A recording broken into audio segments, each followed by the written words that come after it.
আমি বলি না, এমনি বলি না যে Dhaka the city of Akhiruzzaman, এখানে এমন কোনো পাপ নাই যেটা হচ্ছে না, এমন কোনো পাপ নাই।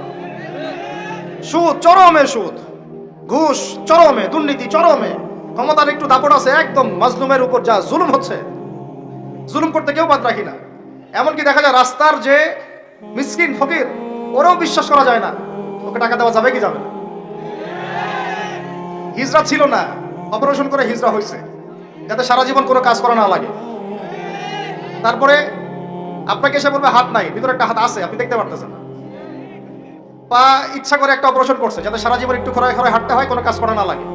আমি এমনও দেখছি একটা বাচ্চাকে নিয়ে শোয়া রাখছে রোদের মধ্যে।